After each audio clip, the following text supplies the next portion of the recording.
안녕하세요. 쫑쌤의 영재 놀이터에 오신 여러분을 환영합니다. 요즘 가장 화제가 되는 것은 단연코 넷플릭스의 오리지널 드라마 오징어 게임입니다. 넷플릭스 서비스를 제공하는 모든 국가에서 시청률 1위를 달리고 있다고 하니 이 드라마의 인기가 정말 대단하다는 것을 확인할 수 있는데요. 이 드라마에 나오는 여러 가지 게임 중 줄다리기 게임 에피소드에서는 객관적으로 힘의 열쇠인 주인공의 팀이 몇 가지 전략을 통해 게임에서 승리하는 내용이 나옵니다. 그래서 오늘 호기심 해결사에서는 이러한 전략이 과연 과학적으로 일리가 있는 전략인지를 확인해 보도록 하겠습니다. 자, 그럼 지금부터 줄다리기 전략의 숨은 과학적 비밀을 찾으러 출발해 볼까요?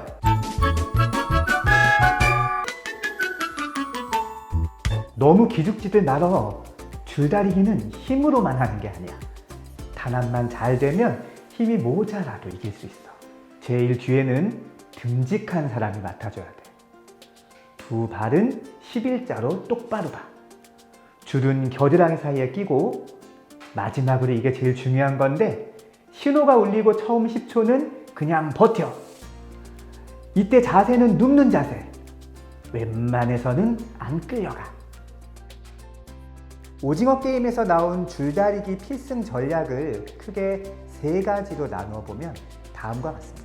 첫째, 두 발을 11자로 놓고 선 다음 줄을 겨드랑이에 낀다. 둘째, 가장 무거운 사람이 맨 뒤에 위치하며 시작과 동시에 몸을 최대한 뒤로 젖힌다.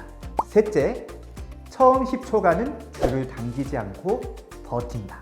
물론 줄다리기의 승부에는 매우 다양한 요인들이 복합적으로 작용하기 때문에 단순히 위의 전략만으로 설명하는 것은 불가능합니다. 그래서 다른 요인은 고려하지 않은 상황에서 단순하게 위에 세 전략만을 각각 놓고 그 내용을 과학적으로 한번 따져보도록 하겠습니다.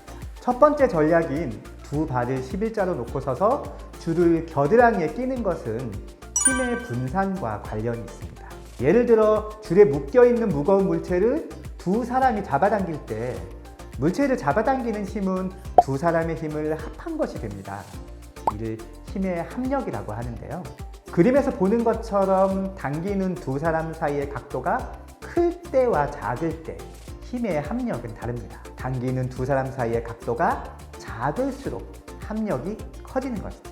물론 줄다리기는 두 개의 줄이 아닌 하나의 줄을 가지고 하는 경기이기 때문에 앞에서 설명한 그림과는 상황이 좀 다르지만 발을 사선으로 하거나 줄을 잡고 있는 위치들이 줄과 나란하지 않으면 줄을 당기는 사람들의 힘이 한 방향으로 이어지지 않고 퍼질 수 있습니다.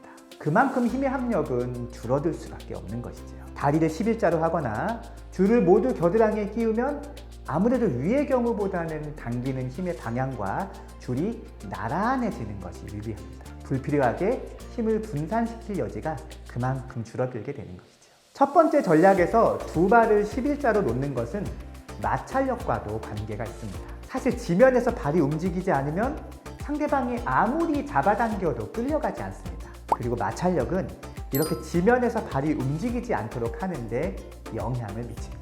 그렇다면 마찰력에 영향을 주는 요인은 무엇일까요? 그것은 접촉면의 상태와 무게입니다. 발을 11자로 놓으면 발목과 발바닥이 일직선상에 놓여서 힘을 발바닥 전체에 줄 수 있고 이로 인해서 발 전체가 바닥면에 잘 밀착할 수 있습니다. 그러나 발목이 틀어지면 발바닥 전체에 힘이 들어가지 않아서 발 전체가 바닥면에 잘 밀착되지 않을 수도 있습니다. 이것이 접촉면의 상태에 영향을 주기 때문에 마찰력의 차이가 발생할 수도 있는 것이죠. 두 번째 전략인 가장 무거운 사람이 맨 뒤에 위치하며 시작과 동시에 몸을 최대한 뒤로 젖히는 것은 무게중심과 관련이 있습니다. 줄의 맨 뒤에 가장 무거운 사람을 배치하는 것과 몸을 최대한 뒤로 젖히는 것은 모두 줄을 당기는 사람들의 무게중심을 아래로 낮추는 행동인데요. 무게중심이 높은 물체는 낮은 물체보다 외부에서 힘을 가했을 때 더 쉽게 흔들립니다. 다시 말해 같은 무게라 할지라도 무게중심을 낮추면 외부에서 힘을 가해도 흔들리지 않고 안정적으로 서 있을 수 있다는 것이죠. 유도 경기에서 상대방을 업어치게 하는 장면을 자세히 살펴보면 아래쪽에 있는 선수가 위에 있는 선수의 팔을 잡고 업어치는 순간 위에 있는 선수의 무게중심이 순간적으로 위로 올라갑니다. 이렇게 올라간 무게중심으로 인해 상대 선수의 안정성이 갑자기 떨어지게 되면서 앞으로 넘어뜨릴 수 있게 되는 것이죠. 그럼 두 번째 전략의 핵심인 무게중심의 차이를 실험으로 한번 확인해 보겠습니다. 여기 중심에 실을 묶은 500ml 페트병이 있는데요. 도르래 장치를 이용해서 이 페트병을 잡아당길 때의 힘의 크기를 알아보도록 하겠습니다.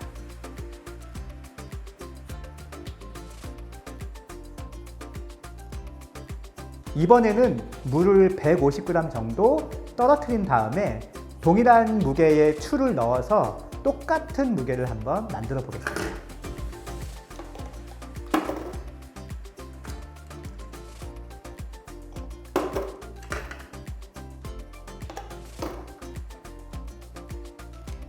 동일한 무게와 접촉면을 가지게 하면서 무게 중심만 낮추는 것이죠. 역시 이번에도 도르래 장치를 이용하여 잡아당길 때 힘의 크기를 알아보겠습니다.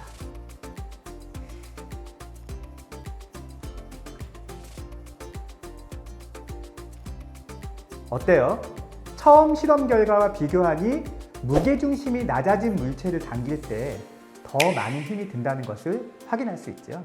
세 번째, 처음 10초간은 줄을 당기지 않고 버티는 것은 힘의 방향과 관련이 있습니다.